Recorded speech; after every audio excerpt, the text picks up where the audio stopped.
Bonjour et bienvenue dans votre émission Parole d'entrepreneur, une émission consacrée aux hommes et aux femmes qui osent entreprendre.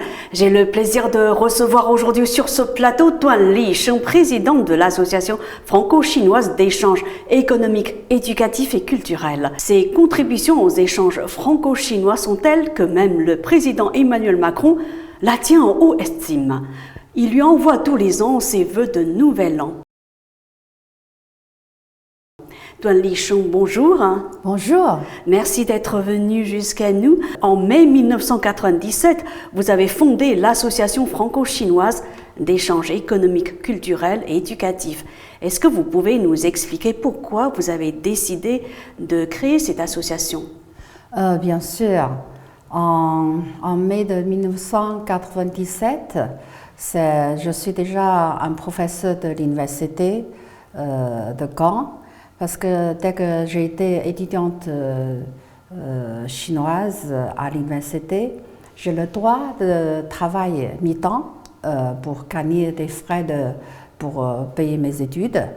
Et dans ce cas-là, en 1997, j'ai déjà enseigné presque plus d'1 an et demi de Qigong et le Tai Chi Chuan à l'université de Caen et à la banque syndicat de la Banque de Bayeux et à la communauté de l'entreprise de Caen et au service de sport de la mairie et club de karaté, maison de jeunes, maison de retraite. Vous étiez très active. C'est ça. Et tout ça en dehors de vos études? Oui, c'est ça. Oh là là. Et en ce moment-là, j'ai déjà plus de 500 élèves. 500 élèves? Oui, plus de 500 élèves dans la région de Normandie. Et dans ce cas-là, il y a beaucoup beaucoup de mes élèves qui me demandaient Madame Tuan, c'est mieux que tu crées une association, comme ça on peut faire plus vaste travail dans l'échange économique, culturel et éducatif entre la France et la Chine. Et c'est comme ça, avec des amis français, je crée mon association franco-chinoise en mai de 1997. Et bien sûr que la plupart des adhérents, ce sont mes élèves qui apprennent le Qigong et le Tai Chi Chuan. Mais en ce moment-là, il y a encore une certaine parce que c'est très rapidement notre association qui a développé très rapidement. Il y a presque plus de 200 adhérents tout de suite dans seulement quelques mois. Et la plupart, ce sont mes élèves apprennent le Tai Chi Chuan et le Qigong. Mais quand même, il y a une partie, ce sont des gens qui aiment bien la Chine, et surtout qui aiment bien la culture chinoise. Par exemple, il y a un garçon seulement 9 ans, et lui, il est venu me voir avec sa maman. M'a dit que, Madame, moi, je pense que j'ai été en chinois dans la vente de maman. C'est comme ça, moi j'aime beaucoup votre association, que si c'est possible, je serai l'adhérente de votre association. Ouais, quand même, ça m'a touché beaucoup parce que tous ces gens, ce sont des gens qui aiment bien la culture chinoise et qui aiment bien la Chine aussi. Et comme ce garçon, il a dit, et moi, naturellement, j'aime bien la Chine, tu vois. Et tout naturellement, spontanément. Spontanément, il aime bien la Chine. Il n'a que 9 ans, c'est ça. C'est un garçon seulement dans l'école de primaire. Aujourd'hui, il doit avoir, c'est un grand adolescent, là, oui. Peut-être qu'il a même... C'est un grand garçon, là, ouais. C'est ça, En fait, vous avez fait beaucoup d'échanges dans le domaine économique aussi. Hein. Est-ce que vous pouvez citer quelques exemples? Et une autre chose, c'est pourquoi le président de la République française, M. Emmanuel Macron, qui m'a adressé sa carte de vœux de chaque année, parce que c'est avant son départ en Chine, pour visiter la Chine, et nous avons une délégation chinoise importante qui vient de Pékin.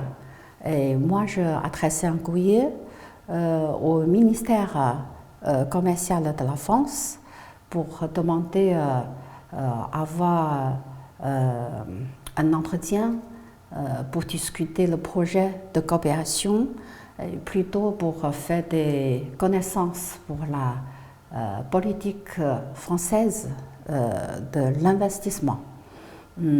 Après, c'est-à-dire que c'est le ministère des Affaires étrangères qui m'appelle et m'a dit que c'est quelle date, nous avons organisé un entretien avec nous, c'est dans le lieu du ministère des Affaires étrangères. Et à cause de ça, parce que nous sommes une grande délégation, presque trentaine de personnes chinoises, ce sont des cadres supérieurs, de hauts fonctionnaires chinois. Et moi, je pense que c'est le monsieur le président, il a organisé pour nous. Et j'ai écrit un email pour lui remercier.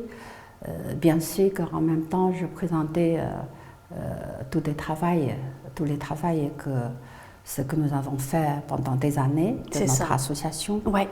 Et depuis ce temps-là, chaque année, il m'a adressé la carte de vœux. Et oui, je trouve qu'il est un président très sympathique. Et il est un président proche du peuple français. Et c'est comme ça, ouais, ça m'a touché. Ouais. Dans ce cas-là, est-ce que vous pouvez citer quelques exemples concrets de réussite dans le domaine des échanges économiques entre nos deux pays? Bien sûr, c'est-à-dire que depuis que la création de notre association, nous avons fait beaucoup de formations surtout que pour les hauts fonctionnaires chinois, oui. Et des cadres supérieurs de l'entreprise chinoise. Et même pour des élèves en IMBRE de l'Université de la Chine de Beijing, et Tsinghua, et Hudan, et l'Université de transport de Xi'an aussi, etc. Et par exemple, nous avons une délégation qui vient du Conseil d'État chinois sur un projet de protection de l'environnement.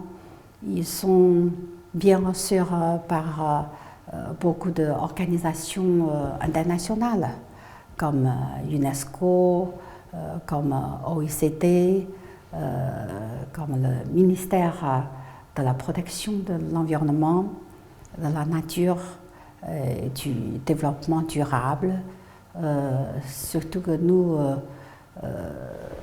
pour le cadre supérieur de l'entreprise, de grande entreprise comme le groupe d'Avic, c'est aviation industrielle aéronautique de la Chine. Et nous sommes bien sûr par des grands groupes l'aéronautique française, par exemple comme le grand groupe de Airbus, grand groupe de Safran, voilà. Et l'association industrielle aérospatiale, etc. Et comme nous, on a formé beaucoup de cadres de l'entreprise dans le domaine de traitement de l'eau. Par exemple, nous sommes bien reçus par le grand groupe d'environnement Veolia. Veolia, oui. Et nous avons visité l'usine de traitement de l'eau. Ouais, en France, hein. En France, oui. Vraiment, ils ont appris beaucoup d'expériences françaises dans le domaine de traitement de l'eau. Donc, c'est grâce à toutes ces formations hein, que un certain nombre d'entreprises chinoises ont acquis beaucoup d'expérience et puis cela finit par renforcer les liens économiques entre la France et la Chine. Oui, tout à fait. Bravo. C'est ça. Merci beaucoup. Et comme vous travaillez dans beaucoup de domaines, maintenant, est-ce que vous pouvez nous citer quelques exemples de réussite hein, dans le domaine des échanges culturels entre nos deux pays? Oui, pour culturel, oui, c'est des choses, ça me plaisir, c'est parce que dès que je suis en Chine, j'ai été étudiante dans le département des langues étrangères, que j'aime beaucoup, comment s'appelle, la civilisation française, l'histoire française. C'est comme ça, et nous avons, depuis que la création de notre association, on a déjà organisé beaucoup de l'exposition de peinture, la semaine chinoise à Caen. Et après monter à Paris, c'est surtout que depuis le 2014, pour fêter, salut, des relations, établissement de relations diplomatiques entre la France et la Chine de 5 ans. Pour les 50 ans anniversaire. Ouais. Et nous avons fait certaines activités pour fêter. Par exemple, nous avons avec le musée de l'écriture chinoise d'État chinois à Anyang, avec l'association des peuples pour l'amitié avec les pays étrangers, avec le gouvernement de la mairie de Anyang à Henan, et nous avons organisé l'exposition internationale de l'écriture chinoise pour montrer toute l'histoire de la création de l'écriture chinoise. L'écriture chinoise, oui.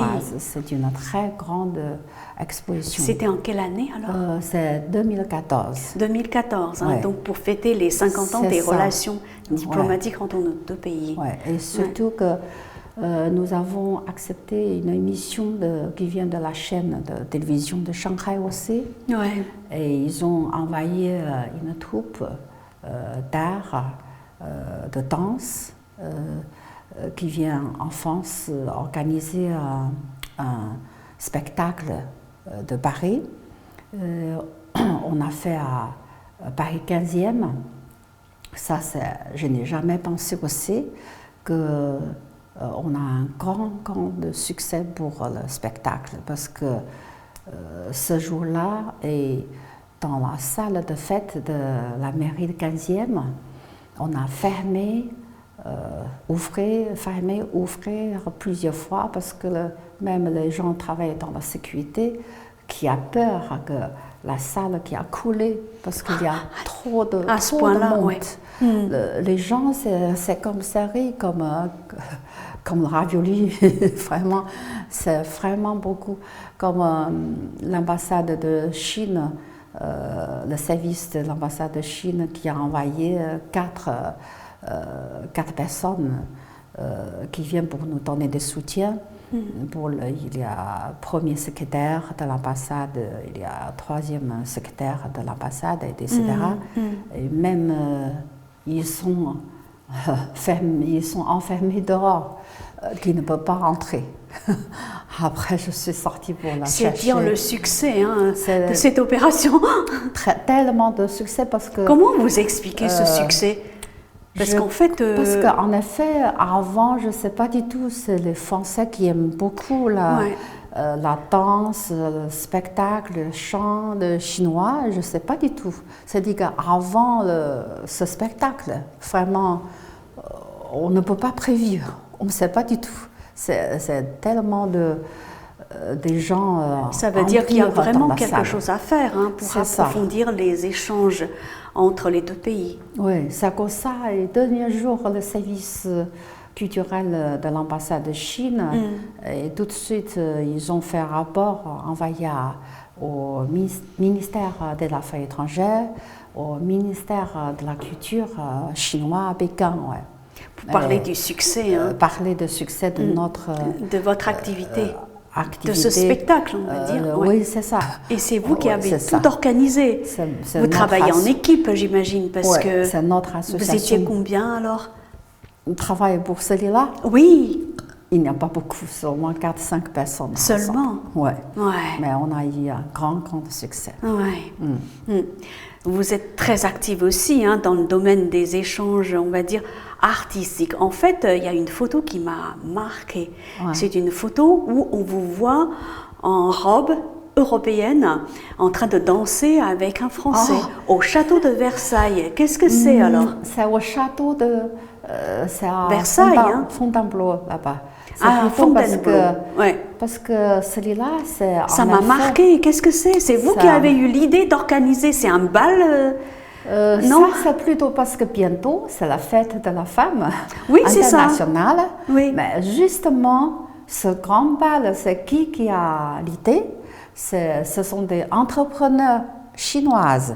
C'est-à-dire qu'ils sont venus de la Chine. Ce sont des élèves, étudiants, dans la classe de IMBA à Shanghai, Fudan, à l'université de Fudan. Et eux, qui doivent faire un cours de la politesse française. C'est comme ça, eux qui nous proposaient, si c'est possible, pour organiser des cours comme ça. Et justement, que je suis la membre de l'association de carnet de bal. Et c'est comme ça que j'ai proposé cette association. C'est une association qui a beaucoup de danse, porter des robes de nobles dans le 19e siècle. Et on a ensemble organisé une grande bal de Français chinois, sino-françaises. Ouais. Et comment vous avez organisé tout ça? Parce que c'était pas évident, c'était dans un château, donc il a fallu contacter le responsable du château, obtenir l'autorisation et puis convaincre aussi. Vous avez fait comment alors? Oui, c'est ça, et beaucoup de travail quand même. Parce que surtout que les Chinois au début qui ne veulent pas porter de robe, surtout que louer, parce qu'une robe de 19e siècle, et nous, on peut faire seulement louer, mais même location, ça coûte très très cher. Une robe, il y a une belle robe, ça coûte plus de 1000 €, mais chaque robe, il faut poser le caution de 1000 € pour chaque robe. C'est le prix de location, 1000 €. Seulement le prix de location. Mais au pour début, une journée, Oui, au début, les femmes, parce qu'on m'a dit, ce sont des femmes, il y a 40 femmes riches. Surtout, on a dit, il y a 40 femmes riches. Soit que ce sont des femmes de patrons riches qui viennent. Et m'a dit qu'il faut organiser très bien, mais celui-là, au début, dès qu'elles ont vu des robes, au début, eux qui ne veulent pas porter. M'a dit qu'on voit que c'est moche comme ça. Ah bon? Mais en effet, dès qu'ils ont habillé sur eux, dès qu'ils ont commencé à danser, tout le monde, toutes ces femmes, ils sont tellement contentes. Après, elle m'a dit que c'est vraiment remercier beaucoup à Madame Tuan, qu'on n'a jamais pensé le résultat, c'est tellement de bien.